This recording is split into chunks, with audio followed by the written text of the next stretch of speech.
En 1837, Charles-Augustin Sainte-Beuve, poeta y crítico francés, romántico, como corresponde a su época, recupera en su obra Pensamientos de Agosto una figura muy antigua, de entre los siglos II y III antes de nuestra era, y tomada nada menos que del Cantar de los Cantares. En esa obra compara a dos gigantes del romanticismo francés, Victor Hugo y Alfred de Vigny. Victor Hugo es el poeta volcánico, expansivo, comprometido, muy presente en la vida pública y social de su época.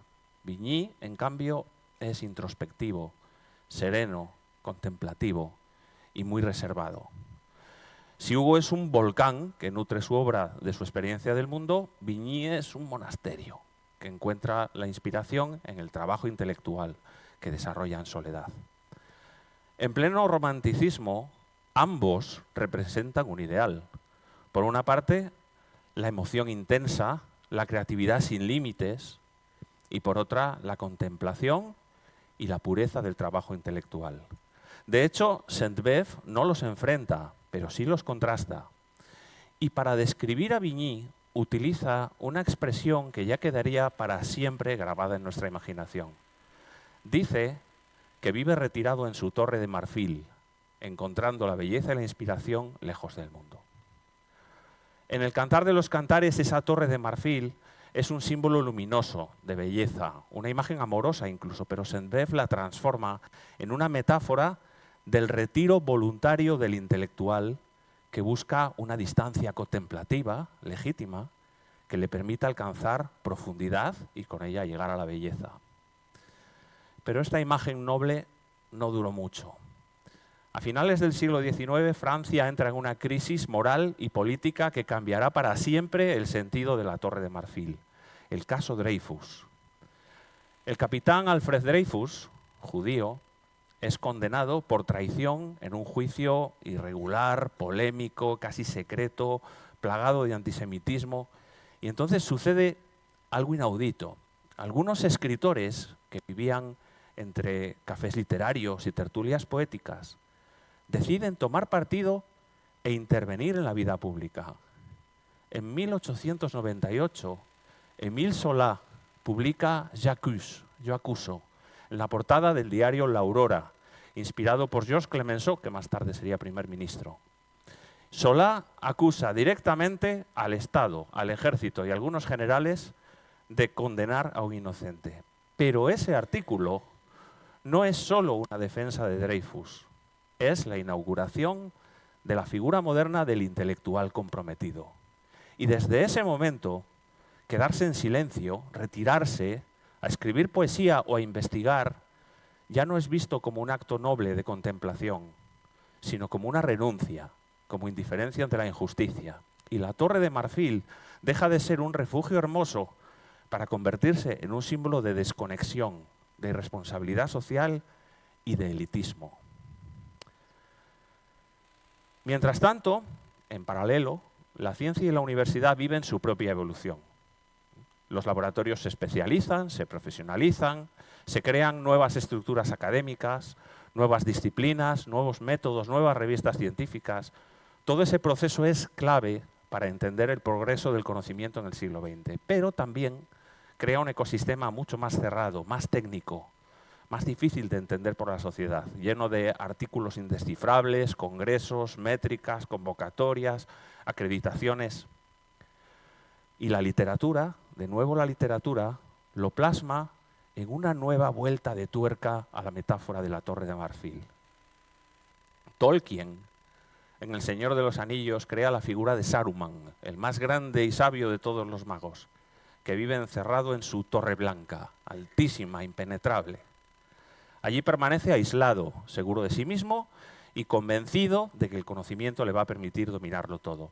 Pero Saruman se corrompe y se convierte en un villano buscando el saber, precisamente por su aislamiento del mundo y su distancia de la realidad. Tolkien, buen conocedor del mundo universitario y muy dado a incluir en su obra referencias a la realidad que observa, no nos está hablando de un mago. Lo está utilizando para advertirnos del riesgo que supone el conocimiento que se encierra en sí mismo. Si seguimos toda esta evolución de la metáfora de la Torre de Marfil, desde la Biblia hasta Tolkien, la evolución es muy clara. Primero es un símbolo de belleza, después de retiro, luego distanciamiento, desconexión y al final elitismo con el riesgo que ello supone. Y todo ese viaje, poco a poco, nos lleva hasta la puerta de nuestra propia casa, a la academia de hoy. Hoy la sociedad vive rodeada de incertidumbres climáticas, sanitarias, tecnológicas, sociales, y necesita ciencia, no mañana, hoy. Necesita saber, necesita entender, necesita participar. Vivimos en una sociedad que literalmente financia la ciencia a través de sus impuestos y por tanto tiene derecho a saber qué se hace con ese esfuerzo colectivo. Pero curiosamente, en demasiadas ocasiones, cuando un científico decide bajar de la Torre de Marfil y compartir lo que sabe con la sociedad y escucharla, se encuentra con el desprecio de sus colegas. Eso es perder el tiempo, eso es un hobby, cualquier cosa con tal de no trabajar, es vender humo, ese es un clásico. Ningún reconocimiento, más bien todo lo contrario. Aún así, un pequeño grupo de irreductibles galos resiste al invasor. Con su responsabilidad, con su voluntarismo, tratan de abrir las puertas y ventanas de la Torre de Marfil. Y lo hacen con una mezcla de entusiasmo, de sentido del deber y probablemente bastante inconsciencia. Pero ahora, por primera vez, su reconocimiento ya no es una opinión. La sociedad lo ha plasmado en forma de ley.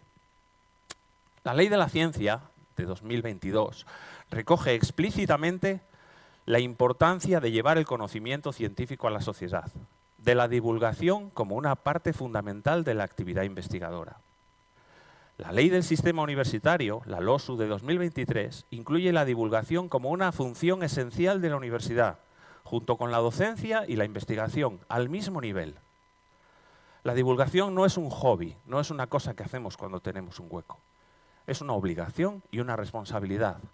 Porque la sociedad no solo quiere conocimiento, lo demanda, porque lo necesita para poder tomar decisiones informadas en un mundo cada vez más complejo. Y porque la ciencia, por muy brillante que sea, no tiene sentido si no sale de su Torre de Marfil. Aquí aparece nuestra función, la de quienes investigamos, que debemos entender debemos entender la divulgación como el puente que conecta la torre con la plaza pública. Y ojo, divulgar no es rebajar la ciencia, es elevar la conversación social, es traducir sin simplificar demasiado, es compartir sin perder rigor, es abrir la ventana para que entre aire fresco y para poder escuchar al mundo real, para saber si lo que hacemos realmente puede servir a la sociedad, que está en permanente evolución, cada día con nuevos problemas que necesitan nuevas respuestas que deben venir de la mano de la ciencia. Y por eso estamos aquí hoy, para celebrar la ciencia, todas las ramas de la ciencia. La salud, la educación, las matemáticas, la tecnología, la filosofía. En un encuentro organizado por 25 científicas y científicos que han dicho sí, queremos contar lo que hacemos, queremos acercarlo, queremos que la ciencia y el conocimiento se entiendan y se disfruten. 12 de ellos van a subir aquí hoy a compartir con nosotros su trabajo, sus preguntas, sus descubrimientos, sus pasiones, cada uno desde una rama distinta del conocimiento, cada uno con una mirada distinta, pero todos con un objetivo común: hacer que el conocimiento, que la ciencia, salga de la Torre de Marfil, para que, igual que la sociedad, pueda evolucionar y ofrecernos cada día nuevas soluciones a los nuevos retos de hoy. Disfrutadlo.